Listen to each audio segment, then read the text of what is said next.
cái thiên này chạm mông này nó nọ cũng cho bé sẽ để tôi muốn gì sai bé kéo leo tê của phố cử đà nhá tổ sa để chờ phải khép vào mỏ để nó bé tôi bỏ ra chơi để tên nhà nó bỏ sổ trong dây sổ nó chỉ ít lúc trong ở xe cân cầu đi tôi thọ út chỉ là bớt tiền cái xe là giờ xe chúng tôi chỉ cho đó chỉ tao mò bé chồng là nó chỉ vì sao kéo tế bốc cử chỉ sẽ đây cô ya chỉ tao kế tuần tao bó số tiền là trong nó là để chỉ mua đấy nè còn nó chỉ là sai của lúc chế chỉ là tuổi sang cái gì đó xa nên nó chế nó chỉ khơi cho bà đây nó khóa nó chỉ mong tao cho là bùa chủ đây thì nó sẽ này thật rồi cho là tuần trò sẽ này chụp phim sẽ đây để nó ya ít chữ tên đầu cân cầu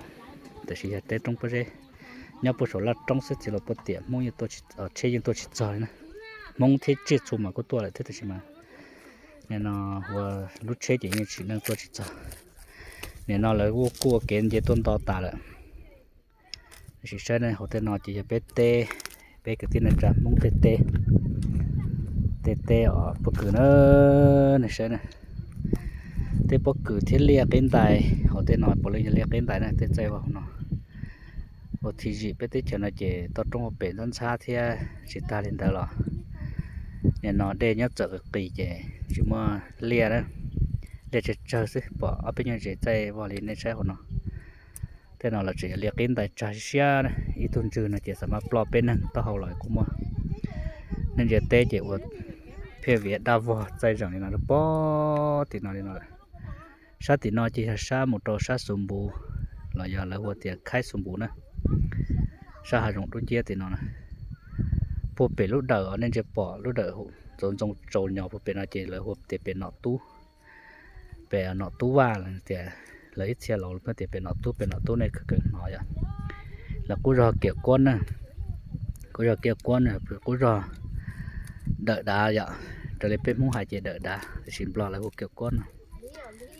thọ ba lư thia nè nó nhẹ bỏ lại nhau chỉ nhau bên nó thế này khai sủng bùi lúc trong sát thì nó khai sủng bùi lúc trong lo đun tra thì nó này thế là nó chỉ tết tay rất rằng nên nó chắp lại nó đập bó thì nó này thì nó chỉ một đôi sáp phun xài phun nóng thòng một đôi san số má số phút để tạo đôi sáp mực khảm nên chỉ là trả nó tu lần nào nó đôi sáp mực khảm đỡ bó bụp bể lại bên nó chỉ vào đấy hoặc bên nó chỉ bên trong một khảm nữa lúc trong là nó là một trong phật quê này lúc trong đun gen trên à thôi là bôi rồi vậy bắt sầu chặt tự thì đợt họ cuốn trên nó kia này vậy bắt sầu chặt tự họ nó tan đó rồi lúc trong thì nó rồi bôi bể trong bên nó thế xí lại thế xí ta xí nó nên nó chỉ là món ở liều tê thêm món xí trong xí chữ ý là ít công có lệ của lì lại nè chỉ chọn bé tao sai nó thì cũng như thế đấy bé chẳng trả nó ship tốn tỏ được bé chỉ phải nhau tết bao cử đa còn gỗ sư thế gì mà lọt trốn nên nó tại sao nó chỉ tết chuột ta đấy nè tết cái công dân chua nên chỉ bỏ nó chỉ ít thiệt chữ là mới cho chế rối nhu ta là lâu trả nhu là nè sai thằng học cá họ cho kể cho ban đầu họ nó chỉ làm lò nữa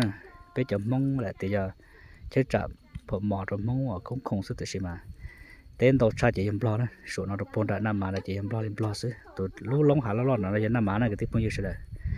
sa trong sa tí chỉ là bao tí nằm mà chỉ sa tí nó nè, chỉ tên để nó nè, bên mông chỉ là thằng bị to ra chỉ nhớ con gái là bớt tới chùa bên nó xứ, họ trò rồi sa đã giòn đã uống một tụi này lo là nó được bó thì tên nó chỉ, bây giờ làm lo liền gõ xứ này cái tiếp bao nhiêu, lo tụi tết là biết chẳng trả phở mò nó chỉ lo chỉ chống cha bé là nè, cho bản xì nè. Rồi giờ ít bùa tới gì họ biết cho mong ở nó rồi phải món này có giờ chưa chợ tới gì xưa thì rồi chỉ trong cha biết cho này nhớ rồi nó là thiết tên tàu cha lại này thì bao gì thì lúc trong đun ra nên chỉ họ nó rồi san trộn rồi hai trong lồng rồi đun làm mà rồi chuối in chuột tê tôi lồng bổ lên nó thế nhớ rồi san trộn thì chỉ chỉ mới chơi nhầm một trò rồi tôi sai chứ trò rồi bé rồi tôi bỏ lên nó sẽ đây lên này rồi bé mà mùa sinh gì rồi lại khó nó mà cái tiếp bao nhiêu sẽ đây